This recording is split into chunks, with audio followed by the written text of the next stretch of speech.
Quantitative approaches measure and count the phenomenon you're interested in. Quantitative data allow us to make sense of these phenomena using statistical tools and techniques. Quantitative data comes in many forms. For example, you could count the number of people who use a park in a day. You could see how many people use a food bank. You could gauge library users' satisfaction and needs through a survey. There are also many data sets, such as the Statistics Canada Census or open data initiatives, where existing data can be found and analyzed.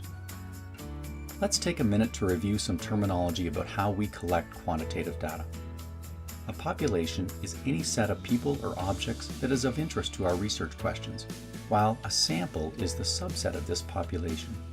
Using a sample is an easier and cheaper way to gather data about your overall population, but the accuracy, precision, and representativeness of your sample statistics are affected by how you select your sample. Random samples are important for drawing statistical inferences about a population, but they require some planning. Let's say your community partner wants to learn about people's attitudes towards an urban park. If there are 10,000 adults who live in your town, a simple random sample would be to select 300 people from the town. But you'd have to be careful to make sure that you randomly chose those 300 people.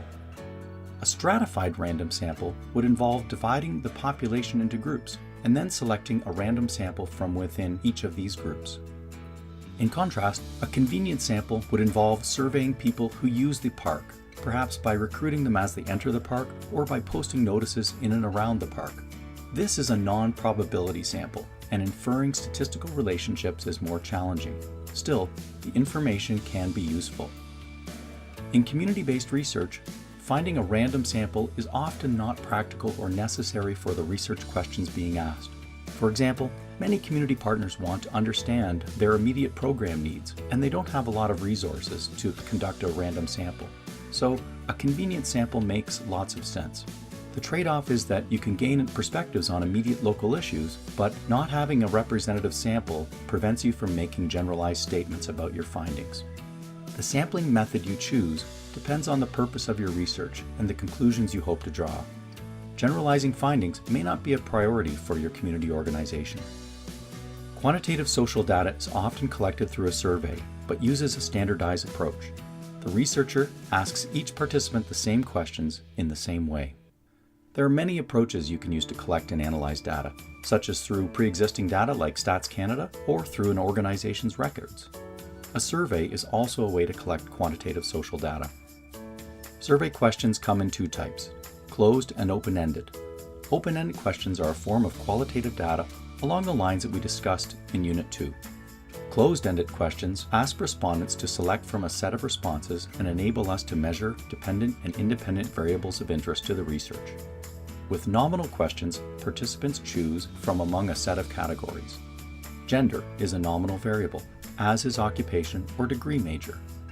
Demographic variables are often nominal measures as well.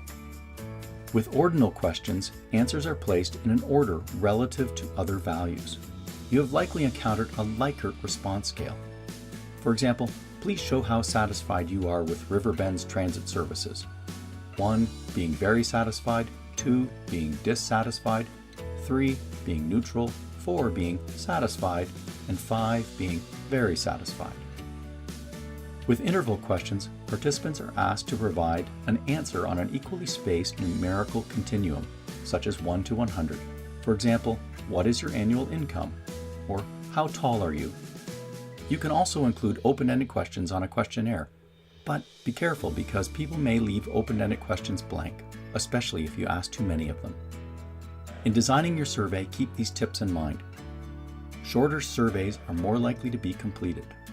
Be sure each question asks just one thing. Avoid jargon that won't be easily understood. Avoid leading questions. Pre-test your survey with friends and colleagues. Participants can complete surveys in several ways. In person with a paper and pencil, such as giving out a questionnaire after a workshop or going door to door, on the telephone, or online. There are packages such as Qualtrics, SurveyMonkey, and Google Form.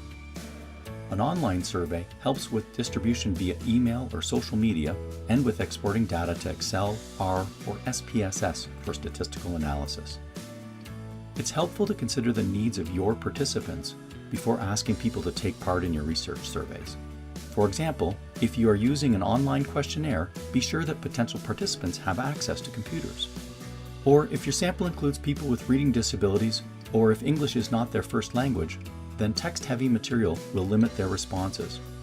For busy people, an incentive to participate might be wise, such as the chance to win a gift card or other gift. Quantitative research can give you a broad understanding of many people's opinions, behaviors, and needs.